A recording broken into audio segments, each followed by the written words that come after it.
Good evening or good morning, wherever you may be. Welcome to our first webinar.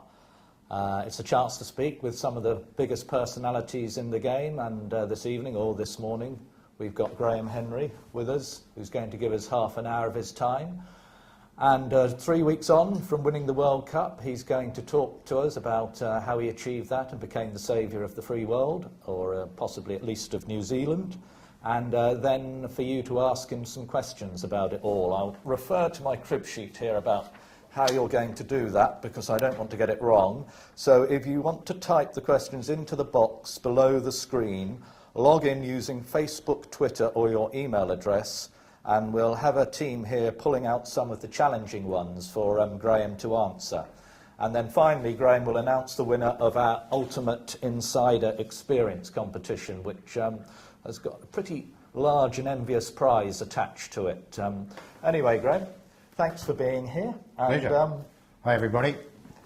And could you talk to us a little bit to start off with about Richie McCaw, who I know you have an enormous respect for, and did some remarkable things in the final under some pretty difficult... Yeah, like he's obviously been inspirational to the All Blacks, inspirational to the New Zealanders, quite frankly. He didn't train for the entire World Cup virtually because he had a foot problem. He's going to have an operation on that foot. He's going to have a bone graft on the 5th metatarsal. You all know what that is. And so he's out of the game for 3 months. But I went fishing with him, as you do, after the World Cup, and we're just having a quiet Steinlager Pure. I need to drop that in because they are the sponsors. And I couldn't believe the size of his foot. One was like a balloon, the other was normal, and he'd played with that for right through the final. So he shouldn't have played really, but it was his whole focus for 4 years to try and win the Rugby World Cup, and nothing was going to stop him, even a broken foot. So very inspirational.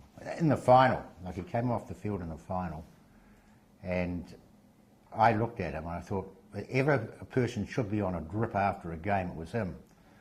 But we filled him full of good food and good cheer, and he came right after a while, but he gave everything. So he's a special man and a special player, and I feel very privileged to be associated with him.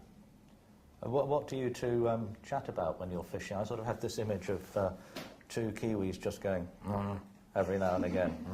Job well done. We're not as fluent as you English, I know that, Mark. And we were learning all the time, us colonials. But we managed to win the Rugby World Cup, so we talked a bit about that. Yeah, and how good the English were on that particular occasion. So that was good. No, we have a wee bit in common. We've been together for 8 years. He's captained the All Blacks for the last 60 test matches or something.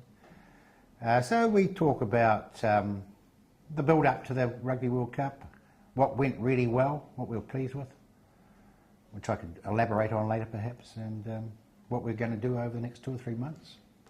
So I'm going to do a lot of fishing. I'm going to our island holiday resort. He's going to do some gliding. He's going to spend some time in Wanaka, which is a beautiful resort in the South Island of New Zealand. And when you were mulling these things over, was there any one or two utter moments in the World Cup or tactical pieces of genius that you thought, we did that pretty well? Yeah, I think looking back, the try that Tony Woodcock scored was a move that we had done 2 years previously and hadn't done for a couple of years. And that was brought out in the final. Steve Hanson's idea, I can't take credit for that. So well done, Steve. But you bring things back into the game that you may have done previously, because the sides are analysed so deeply these days. So what you're doing recently, everybody knows about. So I think you've got to store some tactical ideas or moves, store them away and bring them back on big occasions, and that worked for us there. But no, looking back on the World Cup, very proud of the guys. Very proud that they are now world champions, and they have been the best in the world off and on for some time. So it's just great that they've achieved that.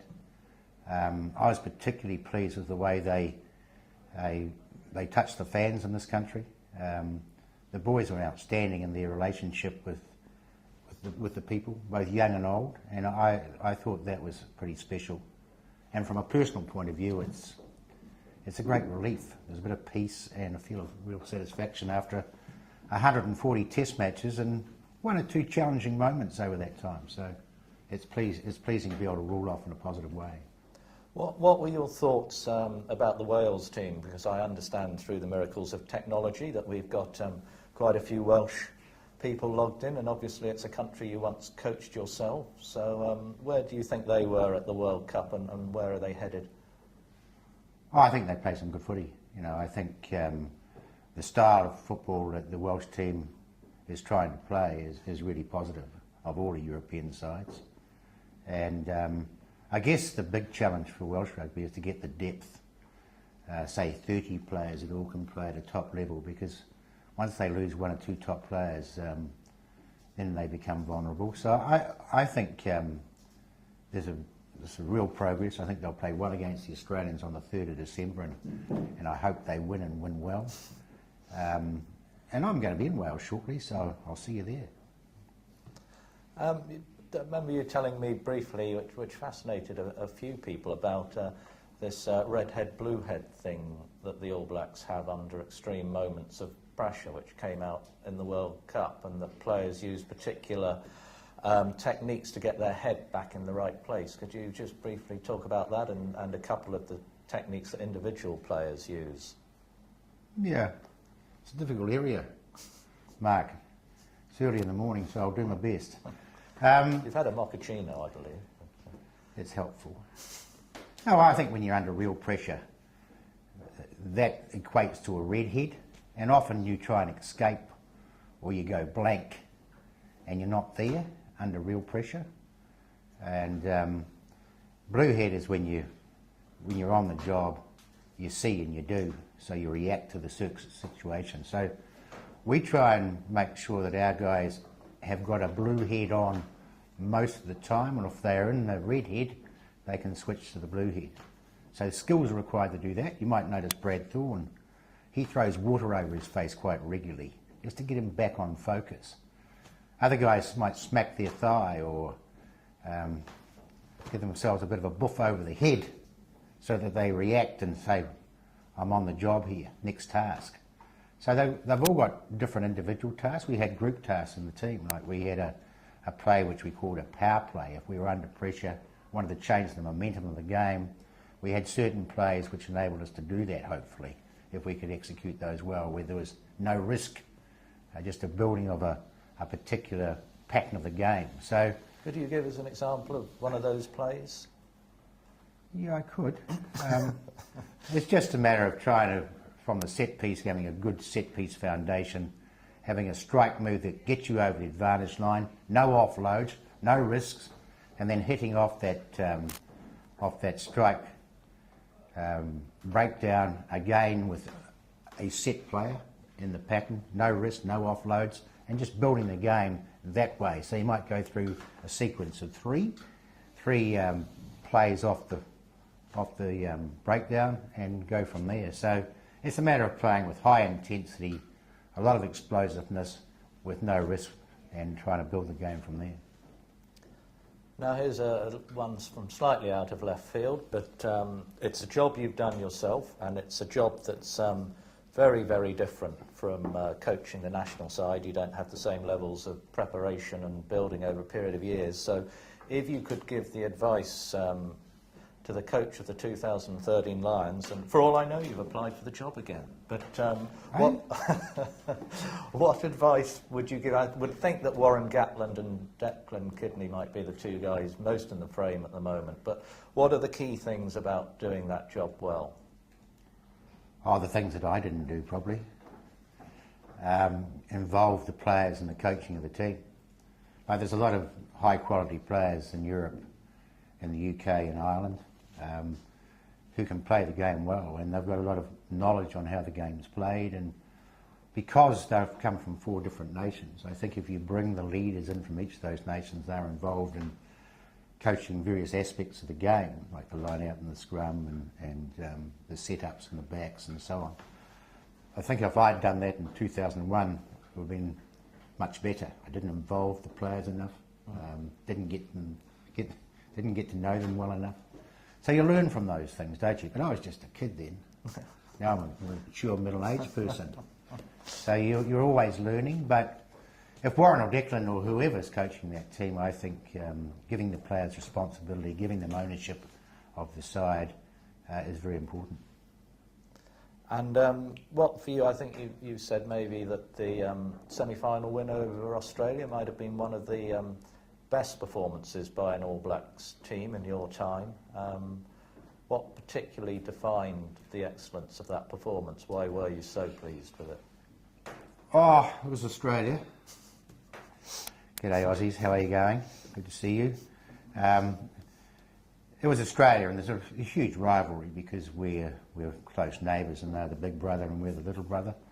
And there's a lot of feeling about that particular fixture. They beat us in the last game in Brisbane. But I think in the game itself, we shut them out and didn't give them opportunity. Perhaps we could have scored a few more points, but we didn't give the Australians many opportunities to express themselves because the forward packs have played so well, and we had forward going ball and they had back going ball, if you understand the logic. So their top backs, which they've got some outstanding backs, couldn't function. So it was pleasing that we squeezed them out of the game. So there was a lot of control, and that was exceptionally pleasing.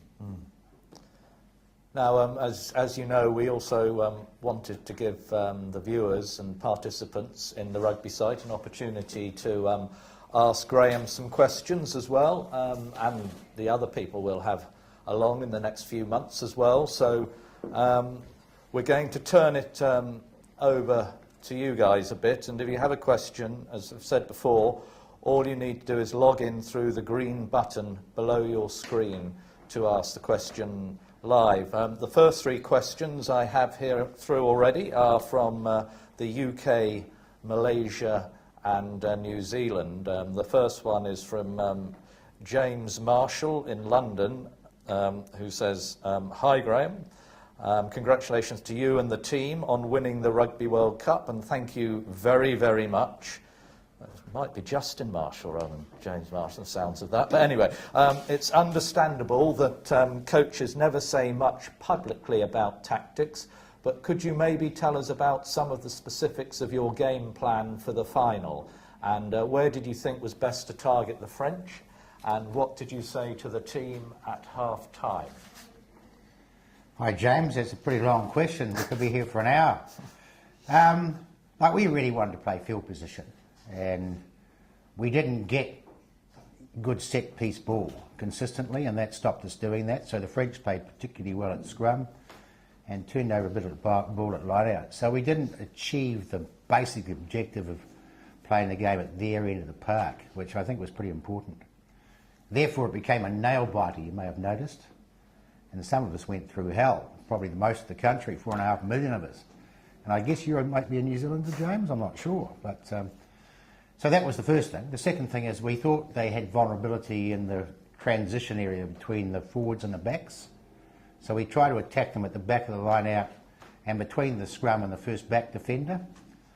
That was our game plan. So we weren't going particularly wide, but attacking down those transitions, particularly from short line out, because they had a prop and a hooker at the back of the line out rather than the skipper at the back of the line out. So we thought they were vulnerable from short line out. Also, from memory, and I haven't visited this for a while, but from memory, when we attacked down the middle of the field and then went the same way, the fullback came up flat on the open side of the ruck. Can you visualise that? And we thought a little grubber kick in behind was on, because the blindside winger who was covering only went to the post.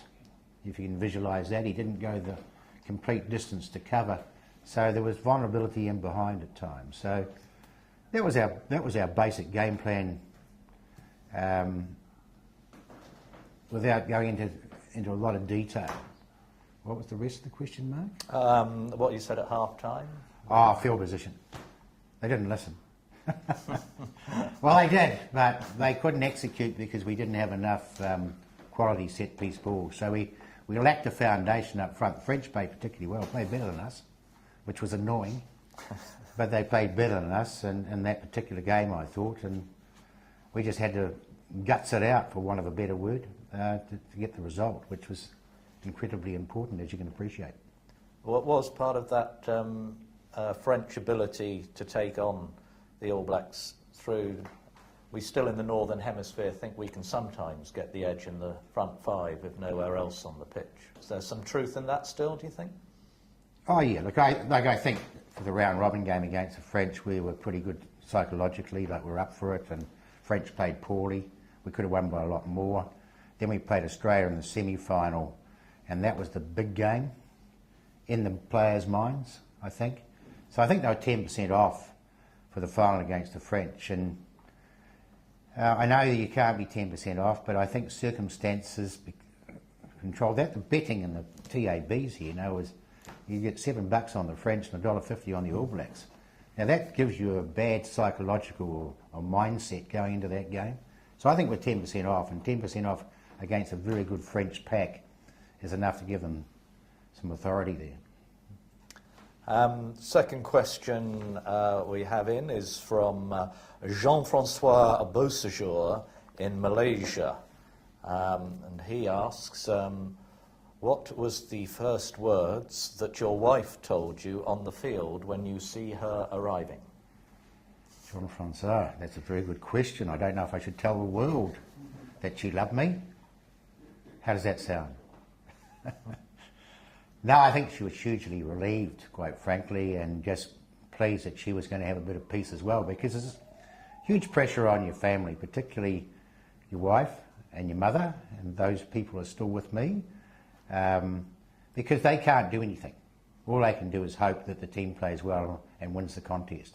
In my situation, I've got a routine every week, so I've got things to do, so I don't get too uptight until that last 30 minutes of the French game, of course, but so you've got things to do. They haven't got anything to do, so they worry a lot about it. They worry about you. They worry about the result and the reaction of the people if it's not positive. So they were hugely relieved. So no, she was just so pleased that it was all over and that we'd got a positive result. And like, she's just as much involved in this as I am. And so she'll have peace, thank goodness. Have peace together. Well, that's a marvellous thing to have, isn't it? Because the morning after 4 years ago was the family got together, and that was one of the most difficult times. The boys arrived. The boys arrived in Cardiff in 2007 on the Friday night before the game against the French. All the family was there. It was difficult, so you had to do things well at the press conference after the game. The team had time together on the Saturday night. I didn't get to the family till the Sunday morning. We're at a friend's place. Most emotional time I've ever had in my life. A lot of tears, apart from me, of course. I don't cry, but a lot of tears, and it was a difficult time. The godsend about that, though, was that my daughter and her boyfriend were there, and her boyfriend asked me if he could marry my daughter. So it just brought it back to reality, real, and so that took a wee bit of the pressure off, and you realise it was a game of rugby. Hell of an important. Agree, but game of rugby. Now they've got 2 kids. Oh, so you did say yes. I was on tenterhooks there for a moment. Yeah, I think I did. Oh. Or you either ignored me. I think I said you. Oh. And they've got 2 kids, and one of them's going to be an All Black, and he's 8 weeks old. I think he'll play 13 or 6. He's got bloody good shape already. Yeah. Well, we've got a third question here from Michael Allen in Joburg, who says, congratulations, Graham, on winning the World Cup and achieving accolades that were long overdue. One question, a lot of the All Blacks' success through the years has been due to the mastery of the breakdown situation.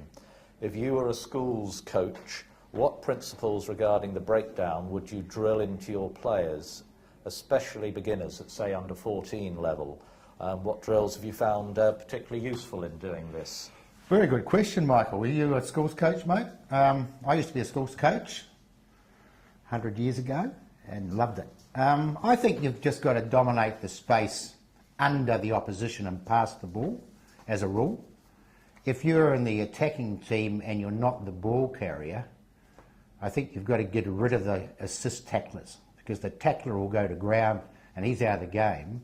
But the assist tacklers who are maybe holding on to your ball carrying play. You need to get rid of those guys, so it's a one-on-one contest between the ball carrier, your team, and the tackler in their team. And if you've got a one-on-one contest, you can get quick ball. So get rid of the assist tacklers. Forget about the tackler himself, because once he's on the ground, he's out of the game.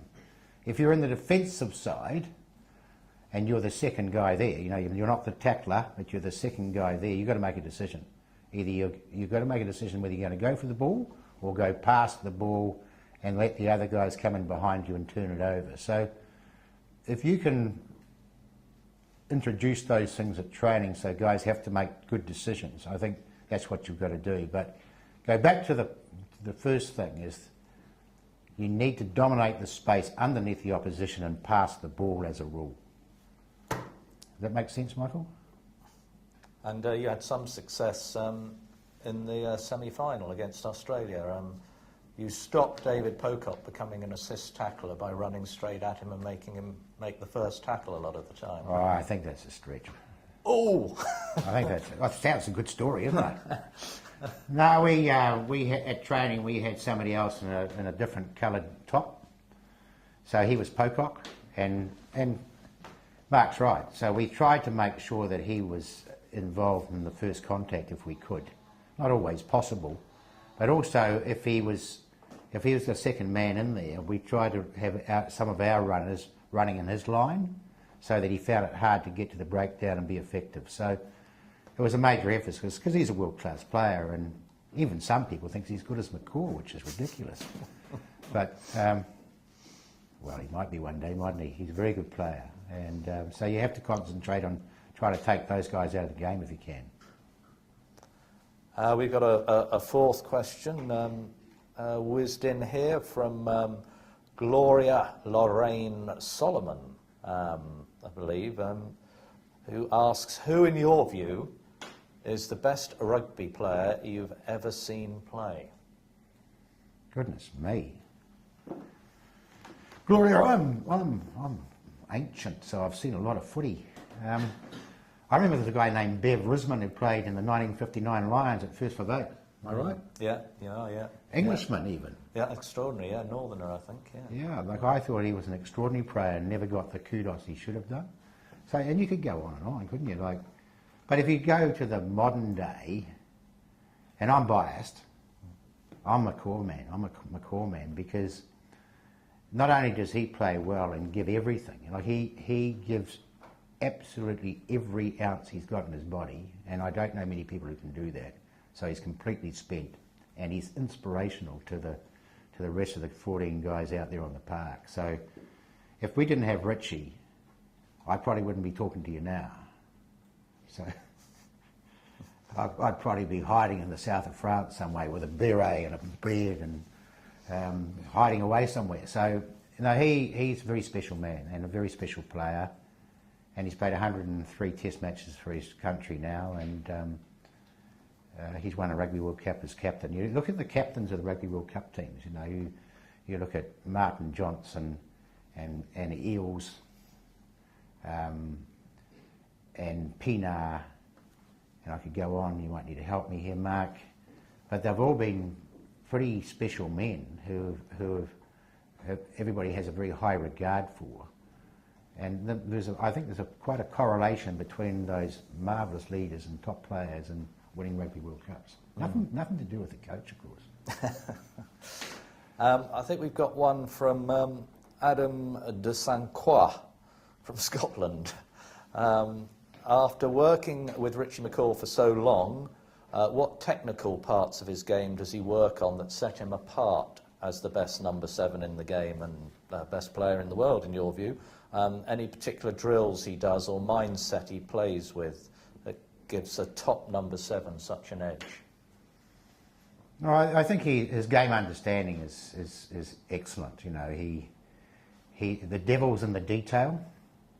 So his running lines, like if you're just talking about his individual skills, his running lines to the breakdown are very important. So he tries to square off and get through the gate, which he's meant to do anyway in the law.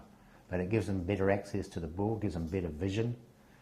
And he spends a lot of time reviewing his own game, so he watches himself play and assesses whether he's done the right thing or not at the breakdown, because that's his game.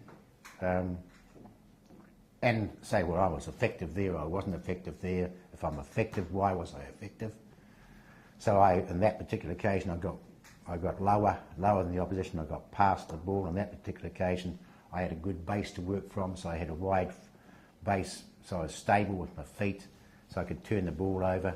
That time, my angle wasn't right going into the breakdown. So I think self-assessment of your own game is particularly important, and spending the time doing that, and also getting feedback from people that you respect. So there might be somebody in Scotland who you can talk to about seven play and get some feedback from them, and also, they can also watch your game as well. So I think you learn from that, so you're always getting better. Well, you've had a lot of good sevens up in Scotland over the years, so there should be a fair player source to find and talk to about that. We've got one in from Ian Gould, who asks, do you think that the early age that kids are beginning rugby causes burnout before reaching senior rugby? Depends on where you are, Ian, I think.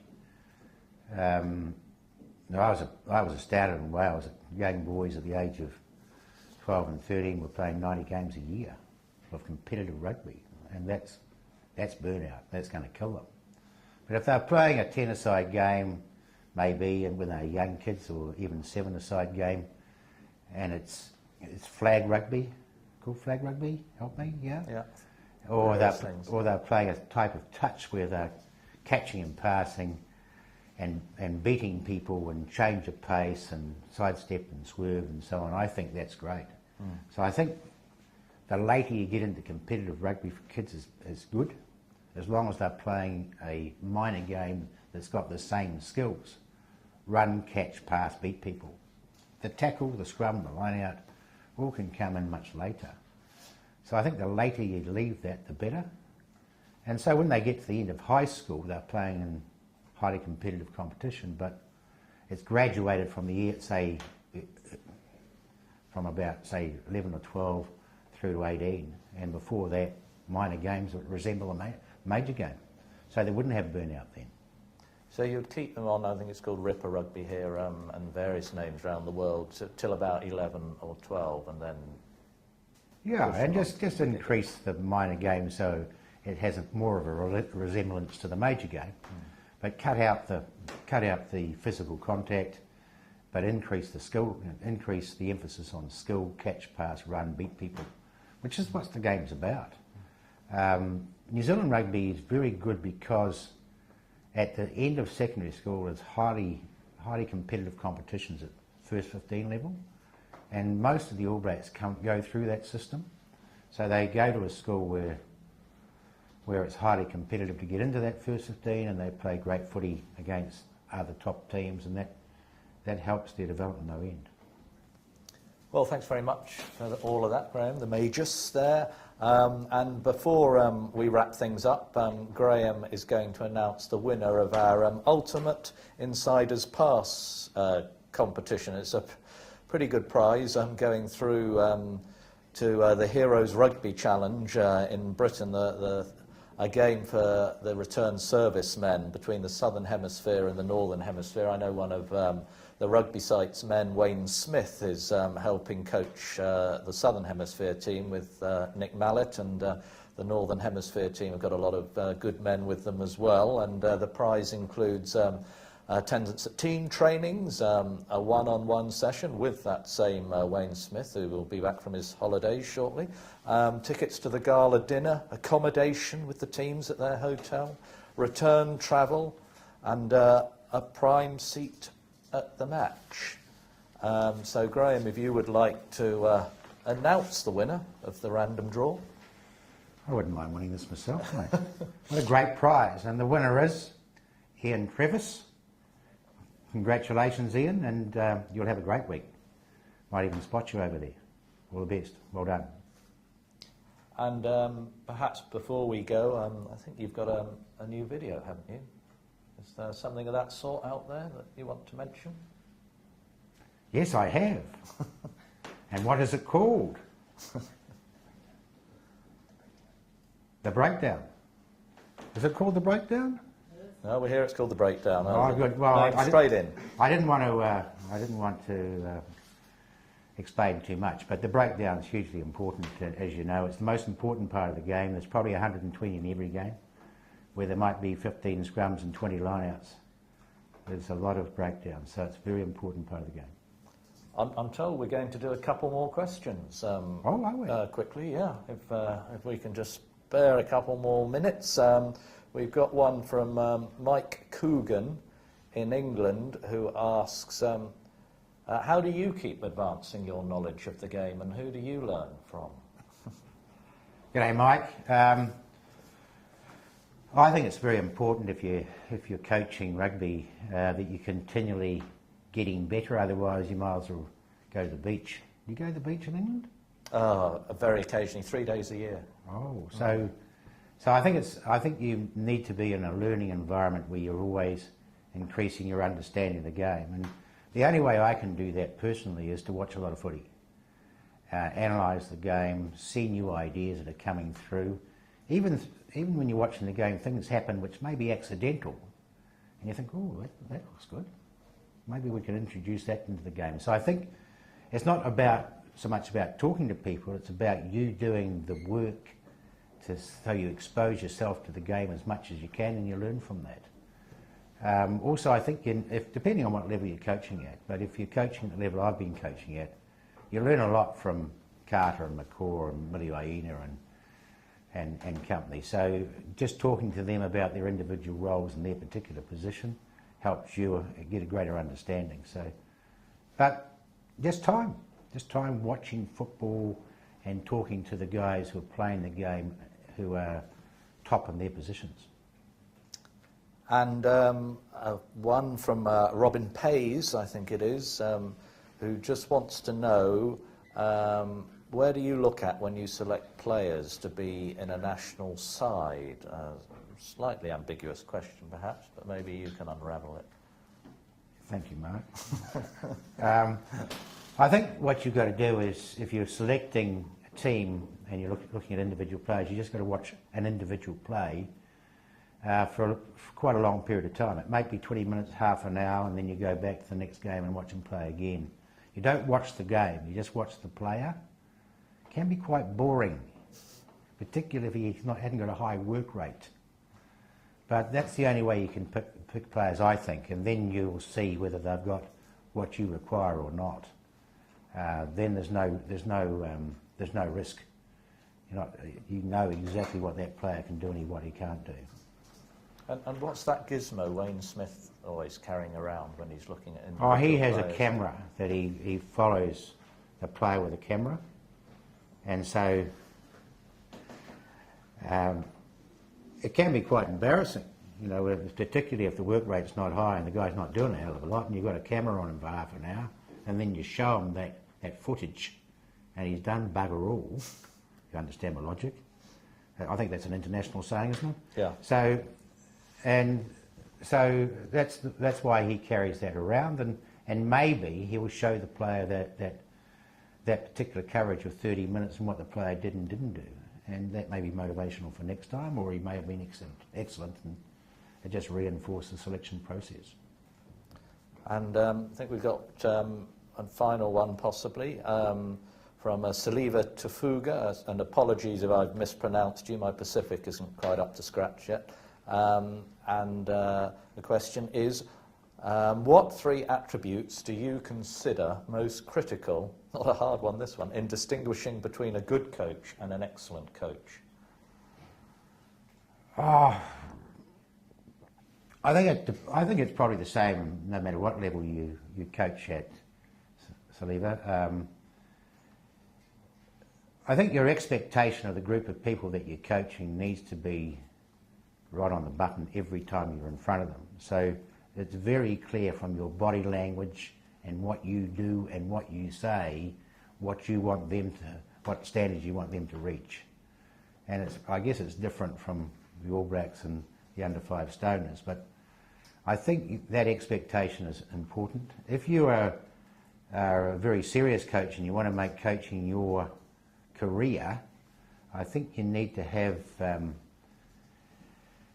some stickability, some tenacity, the ability to hang in there in difficult times, because I think that's where you learn the most from those difficult times. So if you can survive the difficult times, you're going to be a better coach.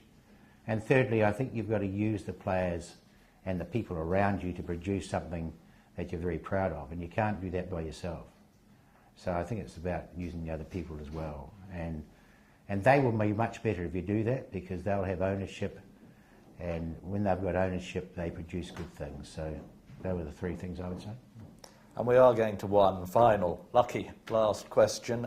You've briefly touched on this earlier, but I think there are a few people in the Northern Hemisphere who would much appreciate if you could expand on it. From Peter Baguetta, says, "Hi Graham, if you were coaching the Lions again, would you do anything different?" Oh, hugely, Peter. I stuffed it up last time, quite frankly. So I didn't.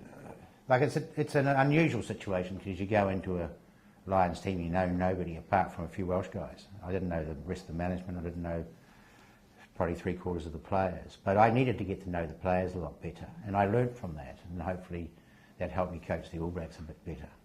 So getting to know the players, getting to know their strengths and weaknesses, using them to develop the game plan, all of those things. So it's about that relationship, which wasn't as good as it should have been, nowhere near as good as it should have been.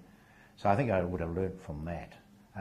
Also, I was desperate to win, and the result got in the way of the process, if you know what I mean.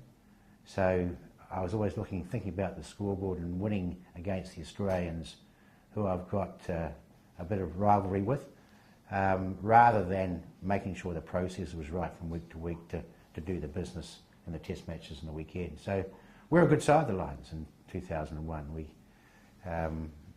just with an ounce of the bounce of the ball, we could have done the business, but we would have done the business if I'd done the job a bit better.